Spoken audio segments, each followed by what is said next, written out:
Tirumala laddu కల్తీపై supreme court చేసిన సూచనల నేపథ్యంలో ప్రస్తుత ఎన్డీఏ ప్రభుత్వానికి అనేక ప్రశ్నలు సంధించి చేసిన వ్యాఖ్యల నేపథ్యంలో కాంగ్రెస్ పార్టీ అధ్యక్షురాలు వైఎస్ షర్మిల స్పందించారు. సుప్రీం ధర్మాసనం తిరుమల లడ్డూ విషయంలో చేసిన వ్యాఖ్యలు కేంద్ర రాష్ట్ర ప్రభుత్వాలకు చంపపెట్టు లాంటిదంటూ వైఎస్ షర్మిల అభిప్రాయం వ్యక్తం చేశారు. తిరుమల లడ్డూ కల్తీ వివాదంపై కేంద్రం దర్యాప్తు చేయాలని, సిబిఐతో విచారణ చేపట్టాలంటూ కాంగ్రెస్ పార్టీ ముందు నుంచి వాదిస్తోందంటూ ఆమె పేర్కొన్నారు. సుప్రీం ఇచ్చిన సూచనతో కాంగ్రెస్ పార్టీ డిమాండ్కి బలం చేకూరినట్టయిందంటూ షర్మిల అభిప్రాయాన్ని చెప్పారు. సిట్ దర్యాప్తు రబ్బర్ స్టాంప్ తప్ప విచారణకు ఉపయోగం లేదని షర్మిల అభిప్రాయపడ్డారు. సిబిఐకి అప్పగిస్తేనే లడ్డూ కల్తీపై లోతైన దర్యాప్తు జరుగుతుందని వైఎస్ షర్మిల అన్నారు. తిరుమల లడ్డూ కల్తీపై శ్రీవారి భక్తులు ఆందోళనలో ఉన్నారని, ఆందోళనలో ఉన్న కోట్లాది మంది భక్తులకు నిజానిజాలు వెల్లడవుతాయంటూ ఆమె తెలియజేశారు. కల్తీ ఎలా జరిగింది, ఎక్కడ జరిగింది, దీనికి పాల్పడ్డ దొంగలు ఎవరు, ఇవన్నీ బయటకు రావాలన్నారు వైఎస్ షర్మిల. అంతేకాదు తక్కువ ధరకు కాంట్రాక్ట్ ఇవ్వడం వెనుక కారణం ఏమిటి, ఎన్డీడీబీ రిపోర్ట్ను ఎందుకు ఇంతకాలం దాచిపెట్టారు, ఈ విషయాలు కూడా బయటకు రావాలన్నారు షర్మిల. తిరుమల లడ్డూ వివాదంలో మత రాజకీయాలకు ఆజ్యం పోసింది ఎవరు, ఇలాంటి ఎన్నో సందేహాలకు సమాధానం దొరకాల్సిన అవసరం ఉందన్నారు షర్మిల.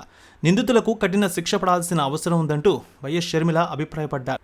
దెబ్బతిన్న హిందువుల మనోభావాలు మీకు ముఖ్యం అనుకుంటే కూటమి సర్కార్ ఈ పని చేయాలని వైఎస్ షర్మిల డిమాండ్ చేశారు. మత రాజకీయాలు మీ అజెండా కాకపోతే లడ్డూ కల్తీపై సుప్రీంకోర్టు సూచనలు పరిగణలోకి తీసుకోవాలని కాంగ్రెస్ పార్టీ డిమాండ్ చేస్తుందంటూ షర్మిల స్పష్టం చేశారు. ఇక సుప్రీం ధర్మాసనం తిరుమల లడ్డూ కల్తీపై చేపట్టిన విచారణలో అనేక కీలక వ్యాఖ్యలు చేసింది. తిరుమల లడ్డూ ప్రసాదం వివాదంపై ఏపీ ముఖ్యమంత్రి చంద్రబాబు నాయుడు చేసిన వ్యాఖ్యలను దేశ సర్వోన్నత న్యాయస్థానం తీవ్రంగా పరిగణించింది. కల్తీ నెయ్యి వాడినట్టు ఆధారాలు ఉన్నాయంటూ ప్రశ్నించింది. కనీసం దేవుణ్ణైనా రాజకీయాలకు దూరంగా ఉంచమంటూ సూచించింది సుప్రీంకోర్టు. ఎల్లమ్మ తల్లి ఆశీస్సులతో ఫోన్ ద్వారా జ్యోతిష్యం చెప్పబడును. గురూజీ శ్రీనివాసరాజు జ్యోతిష్యంలో అపారమైన అనుభవం ఉన్న గురువు గారు మీకు ఏ సమస్య ఉన్నా పరిష్కారం చూపుతారు. ప్రేమ, పెళ్లి, విదేశీయానం, ఆరోగ్య సమస్యలు, ఆర్థిక ఇబ్బందులు, వాస్తు, దాంపత్య సమస్యలు, కుటుంబ కలహాలు, వ్యాపార సమస్యలు, ఇలా అన్నింటికీ పరిష్కారం చూపబడును.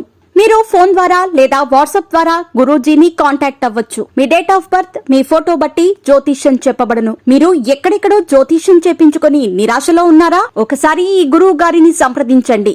మీ సమస్యకు పరిష్కారం పొందండి. Cell number 7098888511